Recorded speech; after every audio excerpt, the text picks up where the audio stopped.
Hey everyone, welcome back to the channel. It's Monday, June 2nd, 2025, and this is your Global News Roundup. From escalating conflicts to economic shifts, let's dive into the major stories shaping our world this week. Africa, 02120, Sudan's political turmoil. In Sudan, newly appointed Prime Minister Kamel Idris has called on international backers to cease support for the Rapid Support Forces, labeling their actions as criminal operations. This appeal underscores the ongoing instability and the challenges facing Sudan's transitional government. Africa News, Economic Developments. The African Development Bank has downgraded the continent's growth outlook, but notes signs of resilience amid global economic pressures. Meanwhile, discussions are underway about introducing a new Sahel currency, aiming to bolster regional economic integration. Africa News, Infrastructure Investments. The European Union is shifting from a donor to an investor role in Africa, exemplified by its investment in the Douala-N'Djamena corridor. This move is part of a broader strategy to enhance trade routes and economic ties within the continent. Africa News. Ukraine-Russia conflict, 1:22:40, drone strikes deep into Russia. Ukraine executed a sophisticated drone attack, dubbed Operation Spiderweb, targeting 5 Russian airbases and damaging approximately 34% of Russia's nuclear-capable Tu-95 bomber fleet.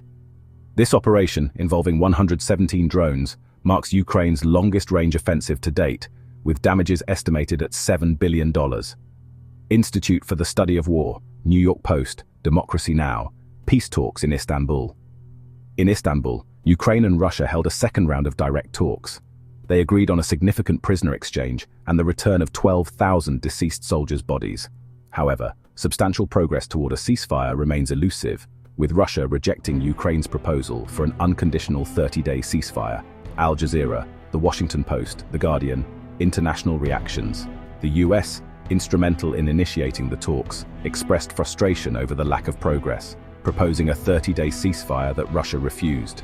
European leaders reiterated support for Ukraine, warning of intensified sanctions if negotiations fail, The Washington Post. Escalation in Gaza.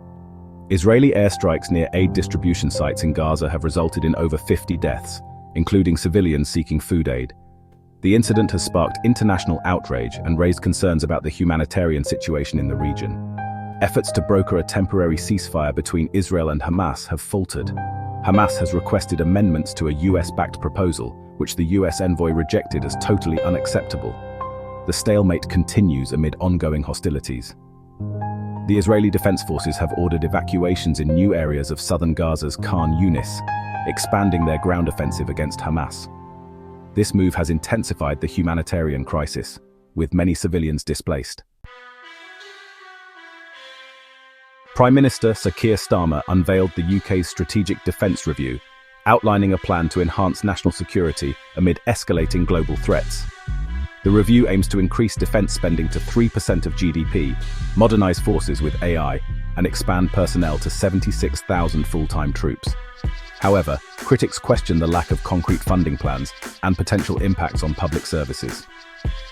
The UK has implemented several income boosts, including a 6.7% increase in the minimum wage and a 4.1% rise in the state pension. While these measures provide relief, households face rising costs in energy, water, and council tax. The US will observe Juneteenth on June 19th, commemorating the end of slavery. Federal institutions will be closed, but it's unclear whether stock markets will also close on this holiday in 2025. The US Supreme Court is hearing several significant cases that could impact democracy and civil rights. Observers express concern over the conservative majority's potential decisions on issues ranging from reproductive rights to electoral laws.